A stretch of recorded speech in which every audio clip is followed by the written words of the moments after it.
नमस्कार, अभिवादन।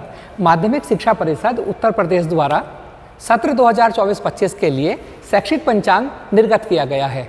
आज मैं उसी की चर्चा करूंगा।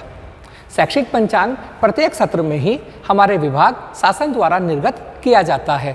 पहले में बताया जाता था कि भाई हमें अपने शिक्षण के साथ साथ को करिकुलर एक्टिविटीज़ भी करानी है।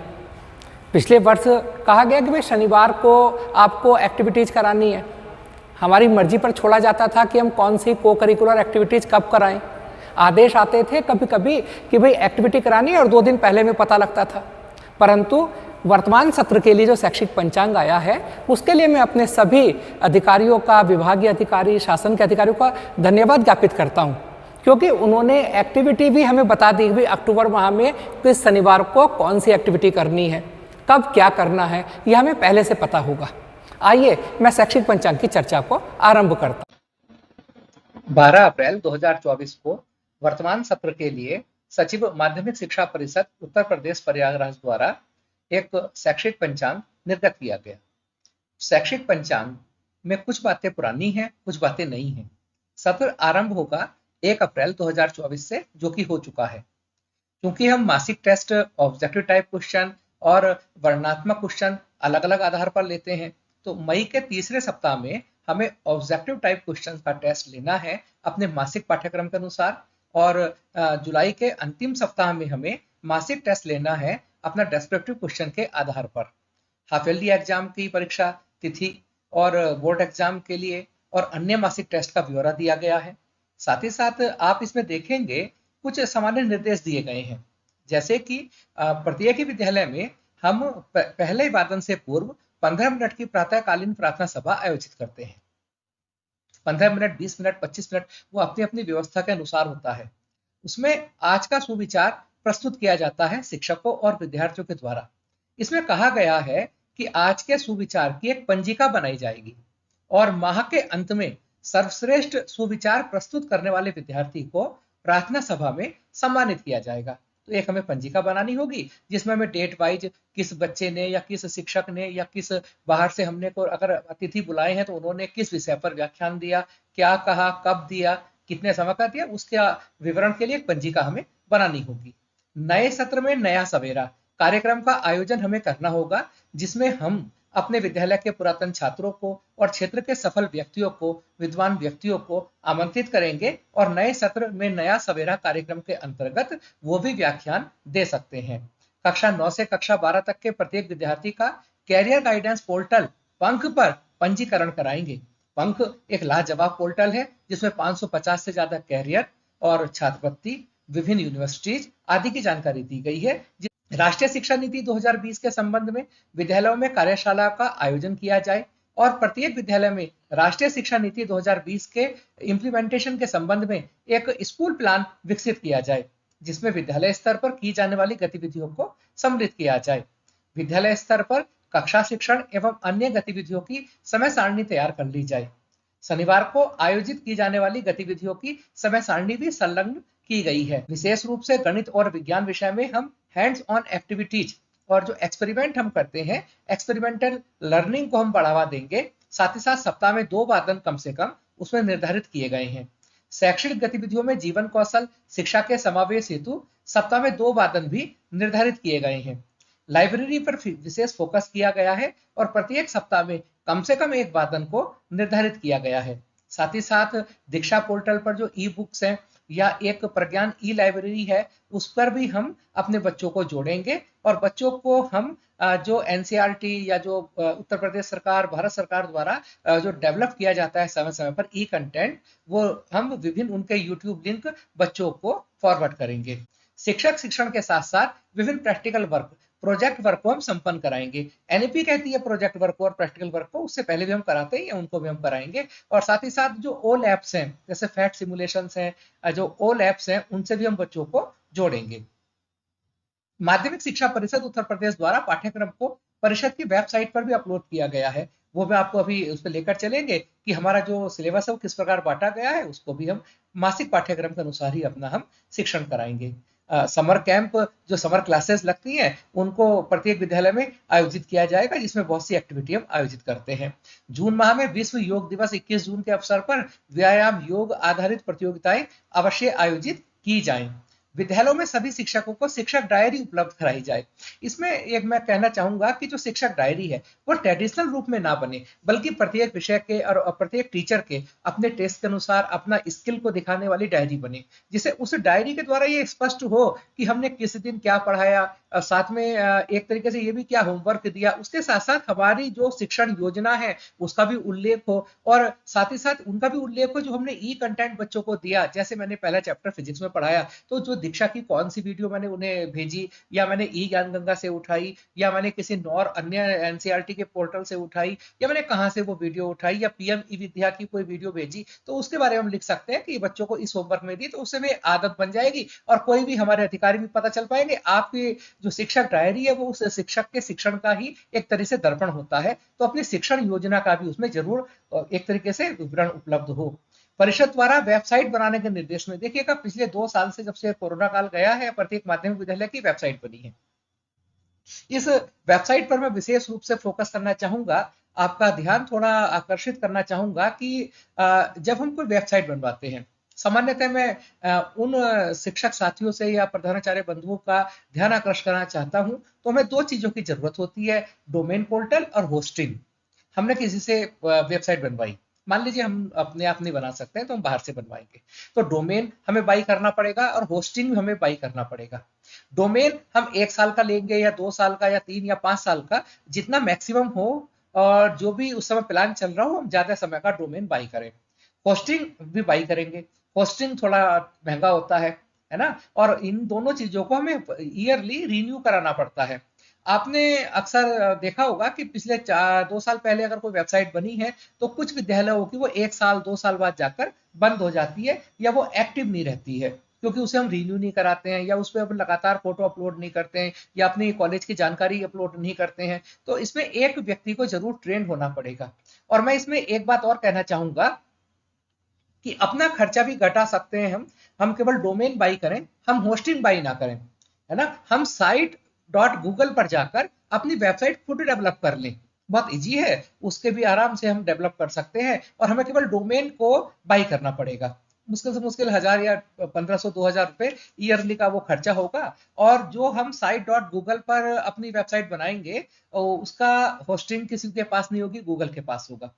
हम किसी दूसरे पर डिपेंड नहीं रहेंगे कि पता चला हमने किसी से वेबसाइट बनवाई, उसने हमसे पहले तय किया कि भाई हम ईयरली 2000 रुपए लेंगे या 4000, अब 2 साल बाद क्योंकि उस पर आपको वो सोर्स कोड नहीं देगा, आपको वो होस्टिंग नहीं देगा, है ना, क्योंकि होस्टिंग महंगा होता है, तो उसको हमें ईयरली पे करना पड़ेगा। उस ईयरली पे से बचने का सबसे अच्छा तरीका है कि हम साइट डॉट गूगल पर बनाए, केवल अपना डोमेन बाई करें, सोर्स कोड भी हमारा होगा, और हम उसको आराम से वेबसाइट को मॉडिफाई कर पाएंगे और उसको हम एक्टिव रखें।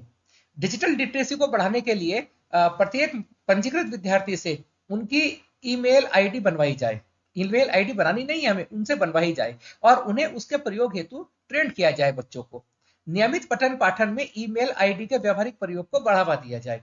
इसमें मैं पुनः आप सभी से निवेदन करना चाहूंगा कि अपने कॉलेज की वेबसाइट को एक्टिव कीजिए, और हो सकता है स्वयं बनवाइए और एक्टिव कीजिए।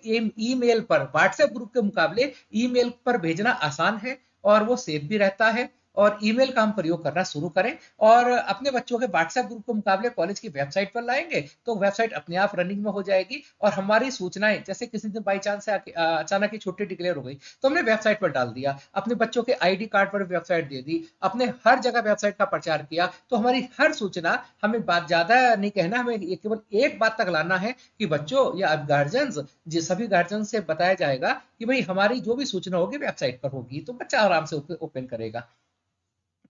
क्लास 9 और क्लास 10 की जो परीक्षा है वो पहले की भांति ही होगी। 30 क्वेश्चंस के जो बहुविकल्पीय क्वेश्चन की परीक्षा और 70 क्वेश्चन की दूसरी परीक्षा जैसे होती है। प्रत्येक विद्यालय में पर्यावरण क्लब का गठन किया जाएगा, और प्रत्येक कक्षा के कुछ छात्र हम लेंगे ही। विश्व वरिष्ठ नागरिक दिवस अर्धवार्षिक परीक्षा मासिक पंचांग के अनुसार होगी। ये सब कुछ जागरूकताएं, कुछ कार्यक्रम है। महापुरुषों की जयंती दिवस पर कार्यक्रम आयोजित करते हैं। इसी प्रकार आप स्क्रॉल करेंगे तो इनके साथ साथ आपको नीचे मिलेगा जाकर एक पुरातन छात्रों पर ध्यान दिया गया है। विद्यार्थी की प्रगति एवं प्रयासों के संबंध में फीडबैक हेतु छात्र डायरी उपलब्ध कराई जाए। मतलब शिक्षक डायरी तो थी ही, साथ ही साथ जैसे पब्लिक स्कूल में, सीबीएसई बोर्ड के स्कूल में प्रत्येक बच्चे की छात्र डायरी बनती है, इस प्रकार हमारे निर्देश में दिया गया है कि छात्र डायरी भी बच्चों को उपलब्ध कराई जाए। प्रत्येक विद्यालय की स्मारिका प्रकाशित की जाए। उत्तर प्रदेश दिवस 24 जनवरी को हम मनाते ही हैं, उस पर भी प्रदेश के सामान्य ज्ञान पर आधारित क्विज प्रतियोगिता का आयोजन करना है। जनपद स्तर पर, मंडल स्तर पर और प्रदेश स्तर पर प्रत्येक विद्यालय से 2 छात्र का चयन किया जाता है। उसके साथ ODOP, one district one product के पर हम प्रदर्शनी का आयोजन करते हैं, है ना। साथ ही साथ मिलेट्स पर हम कार्य कर ही रहे हैं। और वार्षिक पंचांग जो दिया गया है उसमें ईयर मंथली भी कुछ सूचनाएं दी गई हैं। जैसे अप्रैल माह में हमें करना है, एडमिशन हम करते ही हैं। साथ ही साथ शिक्षण कार्य आरंभ हो ही जाएगा। डिजिटल लिटरेसी की बात की गई है, पीटीए का गठन करने की बात की गई है। और उसमें हमें विद्यालय को सदन में बांटना है, कम से कम 4 सदन में बांटें और उन 4 ग्रुप्स में जो बांटेंगे उन सदन की आपस में प्रतियोगिता कराएंगे, फिर विद्यालय वार प्रतियोगिता की जाएगी, है ना। इसी प्रकार मई माह में स्कूल चलो अभियान, नए सत्र में नया सवेरा कार्यक्रम, जून में 21 जून को विश्व योग दिवस, जुलाई में देखिएगा फिर वही नए सत्र में नया सवेरा करना है ना। तो इस प्रकार ये डिफरेंट आपको पूरा का पूरा शैक्षिक पंचांग विधिवत हम पालन करेंगे। कमजोर बच्चों को छांटेंगे, उनके लिए उपचारात्मक शिक्षण की बात करेंगे। इस प्रकार आप इसमें अध्ययन करेंगे और ये पूरा का पूरा पंचांग पोर्टल पर दिया गया है। आइए अब मैं यूपीएमएसपी के पोर्टल पर चलता हूं और यूपीएमएसपी के पोर्टल पर जाने के बाद हम आपको बताते हैं कि वहां हम अपना सिलेबस कैसे ढूंढेंगे, कहां पर हमें मिलेगा। सर्च इंजन पर हम जाएंगे और हम टाइप करेंगे यूपीएमएसपी, क्लिक करेंगे, हम माध्यमिक शिक्षा परिषद उत्तर प्रदेश प्रयागराज की वेबसाइट पर पहुंच जाएंगे। बहुत डेवलप हुई है यह साइट और इसमें आप देखेंगे साइट में लिखा है पहचान पोर्टल, शिक्षा निदेशालय, पाठ्यक्रम 23-24, है ना। मासिक पाठ्यक्रम पर आप क्लिक करेंगे। जब हम मासिक पाठ्यक्रम पर क्लिक करेंगे तो हम पहुंच जाएंगे पाठ्यक्रम का मासिक विभाजन सत्र 2024-25। क्लास 9th के लिए हमें मैथ्स का सिलेबस डाउनलोड करना है। सिलेबस क्या, मासिक विभाजन, तो डाउनलोड पर क्लिक करेंगे। देखिएगा ऊपर लिखा है पाठ्यक्रम का मासिक सत्र विभाजन सत्र 2024-25 कक्षा 9 पाठ्यक्रम। अप्रैल में संख्या पद्धति पढ़ानी है, मई में बहुपद और प्रथम मासिक टेस्ट एमसीक्यू आधारित करना है। इसी प्रकार पूरा सिलेबस आ जाएगा, है ना। इसी प्रकार हम चाहें कि क्लास 10th का है तो क्लास 10th का देख लेंगे मैथ्स, है ना। अब क्लास 12th में सिविक्स देखना है तो क्लास 12th का सिविक्स देख लीजिएगा। ऊपर आया सत्र 2024-25 और ये आपका अप्रैल माह में क्या पढ़ाना है, यानी कितना इजी कर दिया है हमारा। एक तरीके से मासिक विभाजन हमें दे दिया है कि भाई किस महीने में हमें क्या पढ़ाना है। टेस्ट के लिए हमें टेस्ट भी बता दिया है, भाई इस महीने में आपको ये वाला टेस्ट लेना है। और साथ ही साथ प्रत्येक शनिवार की गतिविधि भी हमें दे दी गई है पंचांग में, है ना। तो इस प्रकार इतना अच्छा विवरण यहाँ पर दिया गया है पंचांग में। आप देखेंगे, अगर पंचांग के नीचे में जाऊंगा आप बाद में दोबारा से, तो आप देखेंगे लास्ट में जाकर शनिवार को आयोजित होने वाली गतिविधियों की समय सारणी कहा ना यहाँ पे। अब देखिएगा इसमें कितना अच्छा लिखा कि अप्रैल में प्रथम सप्ताह में विशेष संचारी रोग हम कार्य कर चुके, द्वितीय में विशेष संचारी, द्वितीय में कैरियर काउंसलिंग, तृतीय में विशेष संचारी और अप्रैल के चौथे हमने सप्ताह में विशेष संचारी गंगा स्वच्छता कैरियर काउंसलिंग, यानी कैरियर काउंसलिंग पर बहुत ज्यादा फोकस किया गया है। और वैसे भी पंख पोर्टल लाजवाब पोर्टल है, उसका कोई तोड़ ही नहीं है। तो कैरियर काउंसलिंग के बारे में हम बात करेंगे। और आप ये देखिए मई माह में हमें जो करना है गंगा स्वच्छता, शक्ति मंच संबंधी गतिविधि जो बालिकाओं से संबंधित है, गंगा की अविरलता, कैरियर काउंसलिंग, गंगा की अविरलता, एक भारत श्रेष्ठ भारत, है ना। अब आप देखिए बिल्कुल बांट दिया है, वीकली भी बता दिया भाई इस शनिवार को हमें ये एक्टिविटी करनी है, जागरूकता रैली निकालनी है, पोस्टर प्रतियोगिता करनी है। यानी उस क्वेश्चन का भी आंसर दे दिया जो हम कहते थे यार ये क्या होता है, शासन एक दिन पहले 2 दिन पहले बताता है अब ये कार्यक्रम कर लो। सड़क सुरक्षा अभियान आपको जुलाई में करना है, अभी अप्रैल में पता है आपको कि मुझे सड़क सुरक्षा अभियान में करना है, वन महोत्सव करना है। तो बहुत ही सिस्टमेटिक बनाया गया है। अगस्त में दूसरे सप्ताह में 15 अगस्त के आसपास हर घर तिरंगा एवं मेरी माटी मेरा देश अभियान चलेगा। अमृत कलश की स्थापना, माटी गीत का गायन, तो ये सब पहले ही दे दिया ना। पेटीएम, बच्चों हेतु ज्ञानवर्धन, कठपुतली, जादू आदि के कार्यक्रम होंगे। तो मतलब पूरा का पूरा विवरण बांट दिया है, चाहे वो शिक्षण की बात हो, चाहे वो गतिविधियों की बात हो। तो इतना अच्छा पंचांग है और इस पंचांग का हमें अक्षर से पालन करना चाहिए। साथ ही साथ इसमें कुछ इनोवेशन करना चाहिए, है ना। इनोवेशन के बारे में एक बात और आपसे कहना चाहूंगा कि कला उत्सव हर साल बनाया जाता है, परीक्षा पे चर्चा हर बार होती है, साथ ही साथ एक भारत श्रेष्ठ भारत, तो ये सब एक्टिविटी है जिनमें बच्चा पहले विद्यालय स्तर पर प्रतिभाग करता है, फिर जिला स्तर पर प्रतिभाग करता है, फिर एक तरीके से मंडल स्तर पर जाने के बाद हम प्रदेश स्तर पर जाते हैं, और जिन बच्चों का चयन होता है उन्हें राष्ट्रीय स्तर पर प्रतिभाग करने का अवसर मिलता है। आपने शैक्षिक पंचांग को देखा, उसका अध्ययन हम लोगों ने किया। मैं उसको थोड़ा सा समराइज करता हूँ।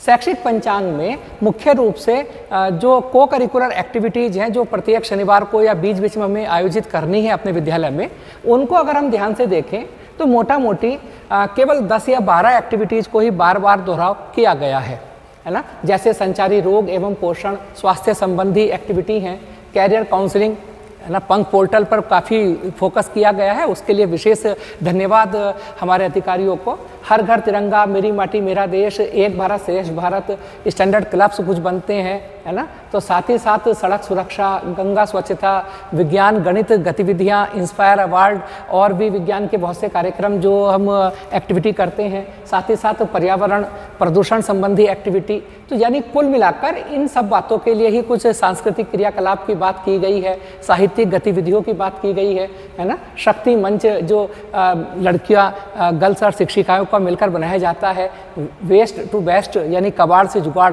आर्ट एंड क्राफ्ट की बहुत सी गतिविधियां करते हैं, और शारीरिक व्यायाम से संबंधित एक्टिविटी है। यानी कि पूरा सत्र हम इन 12-13 एक्टिविटी को ही मिलाकर अपने शिक्षण के साथ ये करते हैं। अब आज मैं चर्चा करूंगा विशेष रूप से कि भाई किस प्रकार इन एक्टिविटी को भी हम करें, वो हमारे बच्चों की रूट्स तक जाएं, यानी एक संस्कृति हम डेवलप करें और हमारा शिक्षण कार्य बाधित ना हो।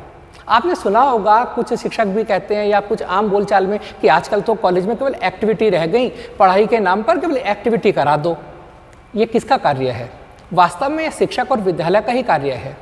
हम ही हैं, वो शिक्षक ही हैं जो इन, जैसे सड़क सुरक्षा है, जो दुर्घटनाएं होती हैं, अगर उनको जागरूक हम अपने बच्चों को इन एक्टिविटी के माध्यम से उनकी जड़ों तक पहुंच जाएं, तो शायद इन हादसों से हम काफ़ी हद तक बच सकते हैं। पर्यावरण को सुधारने के लिए भी हमारी आदतों में शामिल होना चाहिए। आइए मैं एक एग्जाम्पल लेता हूं कि हम शिक्षक कैसे इसे कर सकते हैं। सड़क सुरक्षा, अब मान लीजिए सड़क सुरक्षा की एक्टिविटी आनी है, वो आएगी कभी भी सितंबर, अक्टूबर, नवंबर, किसी भी माह में आए। अब देखिएगा, मैंने अपने कॉलेज में क्या किया कि मेरे कॉलेज में 2200 बच्चे हैं और लगभग 40 का स्टाफ है, 40 का स्टाफ है। तो प्रत्येक, ये 12-13 एक्टिविटी हैं, प्रत्येक एक्टिविटी के लिए एक प्रभारी बना दिया सत्र के आरंभ में ही कि भाई ये व्यक्ति इनके प्रभारी हैं और बाकी स्टाफ उनका मदद करेगा। अब मदद कैसे करेगा? अब मान लीजिए सड़क सुरक्षा का एक कार्यक्रम है जो कि सितंबर माह में या अक्टूबर माह में जब भी कैलेंडर में दिया है तब होना है। तो क्या करेंगे मेरे प्रभारी या मैं मिलकर? हिंदी के शिक्षक हैं, हिंदी के शिक्षक का कार्य क्या है? मुख्य कार्य हिंदी लेखन सुधारना है ना, हिंदी का ही तो पढ़ाएंगे। तो क्यों हम अपने ही विषय में सड़क सुरक्षा से संबंधित निबंध लिखवा दें? निबंध के साथ साथ प्रार्थना पत्र जिलाधिकारी महोदय जी को या परिवहन अधिकारी जी को, या लोकल में कोई प्रॉब्लम आ रही है तो उससे संबंधित करते हुए कोई प्रार्थना पत्र लिखवा दें। और कहाँ लिखवाएं? अपने ही हिंदी विषय की उत्तर पुस्तिका पर, जो पुस्तिकाएं बच्चे बनाते हैं। और ड्राइंग का टीचर क्या करे? सड़क सुरक्षा में अपने ही सब्जेक्ट के पीरियड में उनको सड़क सुरक्षा से संबंधित ही हम क्या करें, कोई भी ड्राइंग बनाने को दे दें, पेंटिंग दे दें, चार्ट बनाने को दे दें। यानी पीरियड भी पढ़ाया हमने और उसी पर कोई एक्स्ट्रा हमारा बोझ नहीं पड़ा, और उसी से संबंधित हम जो कार्य क्रियाकलाप है अपने पीरियड में करा दें। अब आप कहेंगे कि इसमें अंग्रेजी का पीरियड वाला क्या करेगा? भाई वो भी सहयोग करे। कैसे? सड़क सुरक्षा से संबंधित जितने भी शब्द हैं, है ना, उन्हीं की स्पेलिंग बच्चों को लिखने के दे दें, होमवर्क में दे दें हम, और वही एप्लीकेशन हम इंग्लिश में भी तो दे सकते हैं। तो यानी कुल मिलाकर कहने का मतलब क्या है कि हम शिक्षकों को सीखना होगा कि जितना भी ये एक्स्ट्रा को करिकुलर एक्टिविटीज़ हैं, इनमें एक्स्ट्रा सब निकाल दीजिए, ये सब शिक्षण के, टीचिंग के पार्ट हैं, और हमें अपनी क्लास में उनको इंटीग्रेट करना आना चाहिए, और हमें इंटीग्रेट करना ही होगा। और जिस दिन रैली हमें निकालनी, मान लीजिए निकालनी है हमें रैली कि भाई जागरूक करना है, क्षेत्र में जाना है, कितनी देर भैया? आधा घंटा, 1 घंटा, पर उसका जो हमने जो क्रिया की वो तो हमने क्लासरूम में ही की ना, वही चार्ट बनवाए, उन्हीं सबको लेकर तो स्लोगन प्रतियोगिता कराई, क्लास में ही क्विज करा दिया, अपना डिफरेंट सोशल स्टडी के पीरियड में करा दिया। आप इनमें से कोई सी एक एक्टिविटी ऐसी नहीं है, कोई सी एक एक्टिविटी भी जो हम शिक्षण के साथ किसी ना किसी विषय के साथ इंटीग्रेट ना कर सके। बस ज़रूरत है आगे पहल करने की कि हमारा शिक्षण बाधित ना हो, हमारा सब्जेक्ट उन्नत हो और इन एक्टिविटी को हम शामिल करें। आप कोई सा ले लीजिए, पर्यावरण प्रदूषण संबंधित कार्य है, इको क्लब हम बनाते हैं, तो साथ ही साथ जो हमारे सामाजिक विज्ञान के शिक्षक हैं पूरे वर्ष ही अपने क्लासरूम में ऐसा हम माहौल डेवलप करें कि इन एक्टिविटी को इस प्रकार इंटीग्रेट करें कि हमारे क्लासरूम भी बाधित ना हो और हम कार्य कर सकें। संचारी रोग एवं पोषण एवं स्वास्थ्य संबंधी है। अब आप बताइए इसमें क्या होगा। संचारी रोग से संबंधित होम साइंस में, बायोलॉजी में सभी चैप्टर्स हैं, सभी हम क्विज लेते हैं, सभी के हम एक तरीके से संचारी रोग के संबंध में ही हम कोई एप्लीकेशन हिंदी के पीरियड में लिखवा सकते हैं। चित्रकला के जो टीचर्स हैं जो ड्राइंग पेंटिंग पढ़ाते हैं वो अपने ही पीरियड में संचारी रोग से संबंधित अपने पेंटिंग तैयार कराएं, चार्ट पेपर तैयार कराएं। इसी संबंधित इंग्लिश में भी उनके जो जितने भी संचारी रोग हैं उनके इंग्लिश के नाम हम दे दें। कभी कभी ऐसा होता है कि वही शब्दावली क्या होगा, हम आम बोलचाल में कहीं अच्छी जगह डॉक्टर के पास चले गए, उन्होंने इंग्लिश का नाम ले दिया, हम तो उसमें फटक गए, यार ये क्या हो गया भैया, हम तो हैजा जानते हैं, हम उसका इंग्लिश का शब्द जानते ही नहीं है। तो यानी कुल मिलाकर उसे इंटीग्रेट करने की आवश्यकता है। हिंदी पखवाड़े की बात करूंगा, थोड़ी सी बात मेरी कड़वी हो सकती है। अब क्या हिंदी दिवस आज से 30 साल पहले जब मैं जॉब शुरू किया तब भी हिंदी दिवस उसी दिनांक को मनाया जाता था जिस दिनांक को आज मनाया जाता है। विज्ञान दिवस में विज्ञान का शिक्षक हूँ, विज्ञान दिवस 28 फरवरी को मनाया जाता है, तो पहले भी 28 फरवरी था। और विज्ञान दिवस के साथ एक मेरा विज्ञान शिक्षक होने के नाते मेरा सम्मान जुड़ा है। परंतु क्या मैं 28 फरवरी को विज्ञान दिवस मनाऊंगा, क्या उसकी तैयारी मैं 27 फरवरी या 26 को करूंगा? नहीं ना, नहीं करना चाहिए ना मुझे ऐसा। मेरे पास तो पूरा वर्ष पड़ा है, पूरे वर्ष एक्टिविटी कराऊंगा। उस दिन सभी को, अपने सभी साथियों को मुझे दिखाने का शौक लगेगा ना, बोलूंगा भी और मॉडल भी बनवाऊंगा, क्विज प्रतियोगिता कराऊंगा, निबंध प्रतियोगिता कराएं और उससे कम से कम 1 महीना पहले हम तैयारी शुरू कर दें अपने विज्ञान दिवस की, और वो भी क्लासरूम के साथ। और उस दिन अपने सभी साथियों को, किसी को मुख्य अतिथि बनाना है किसी अन्य विषय को, और अपने विषय को दिखाने का मुझे सम्मान मिलेगा, गौरव प्राप्त होगा कि मेरा विषय है, उसका दिवस मनाया जा रहा है। इसी प्रकार हिंदी दिवस की तैयारी हम पहले से करें। इसी प्रकार संविधान दिवस, तो जो दिवस आती हैं, जयंती आती हैं, उनकी भी तैयारी अगर हम क्लासरूम के साथ साथ करें, अपने बच्चों को तैयार करें, तो वो चीज़ें रूट्स तक जाएंगी और उसे हम एक्स्ट्रा वर्क नहीं मानेंगे, निश्चित रूप से नहीं मानेंगे, क्योंकि वो हमने रूट्स तक पहुंचा दिया। और यही सब इन जयंती मनाने का यही एक उसका उद्देश्य होता है। वेस्ट टू बेस्ट, कबाड़ से जुगाड़, रोज का कार्य हमारा है इस कार्य को। और महिलाएं, घर पर कौन ऐसी महिला है जो कबाड़ से जुगाड़ नहीं करती? मेरे ख्याल से सब्जी भी खराब नहीं होने देती, कोई भी चीज़ खराब नहीं होने देती अपने घर के लिए, बच्चे भी खराब नहीं होने देते, तो विद्यालय में क्यों नहीं? और वो अब आज ही तो सीखेंगे।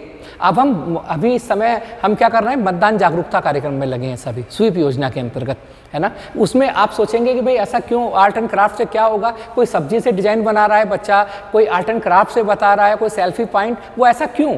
क्योंकि वही हमारा रोजगार भी आगे जाकर बन सकता है, हम अपने बच्चों को चिन्हित कर सकते हैं। इसी कारण तो, नहीं तो चार्ट पेपर से, इन स्लोगन से कोई कहता क्या फायदा जी, जिसे वोट देना है, पर बच्चा तो वहीं से सीखेगा, निबंध लिखना भी सीखेगा, स्लोगन सीखेगा, शिक्षण के साथ सब बातें सीखेगा। तो मैं तो यही कहूँगा। और लास्ट में एक बात और जरूर कहना चाहूँगा, डिजिटल प्लेटफॉर्म जितने भी, जैसे भी कैरियर काउंसलिंग की बात है, पंख पोर्टल की या स्विफ्ट चैट की, और इसके लिए क्या होगा, हमें कहीं ना कहीं डिजिटली इंप्रूव होना पड़ेगा, अपडेट होना पड़ेगा। यही राष्ट्रीय शिक्षा नीति जो 2020 NEP है वो भी यही कहती है। और माध्यमिक शिक्षा परिषद की जो साइट है UPMSP की, वो दिन प्रतिदिन डेवलप होती जा रही है ना। तो उस पर ही हम लगातार उस पर फोकस रखें अपना। और साथ ही साथ दीक्षा, PM ई-विद्या चैनल, ये जो NCERT के YouTube चैनल्स हैं, उनके जो सब्जेक्टिव वीडियोज हैं वो बच्चों को भेजने की एक आदत डाल दें। राष्ट्रीय शिक्षा नीति NEP का सबसे अच्छा बात है कि उसमें क्रिएटर और क्यूरेटर, क्रिएटर जो क्रिएट करने वाला, और क्यूरेटर अगर हम क्रिएट नहीं कर रहे हैं तो कम से कम बच्चों तक वो हम ऑनलाइन वीडियो जो ऑथेंटिक हैं, जो सरकार की वेबसाइट पर पड़ी हैं, डिफरेंट पोर्टल पर पड़ी हैं सरकारी, वो विश्वसनीय हैं, उनको हम केवल भेजना शुरू कर दें, एक आदत बना लें, है ना। मई जून की छुट्टियां अभी आ रही हैं। अब मई जून की छुट्टियों में जो हमने पढ़ा है 1 या 2 महीने में, उसमें कम से कम वही ऑथेंटिक वीडियो जो हम इन डिफरेंट पोर्टल तक बच्चों को पहुंचा दें, पंख पोर्टल तक पहुंचा दें, जिसमें 550 से ज़्यादा कैरियर के बारे में बताया गया है, स्कॉलरशिप के बारे में बताया गया है। तो इन पोर्टल तक ले जाने की जिम्मेदारी भी हमारी है, जिसे हमें पूर्ण रूप से निभाना चाहिए।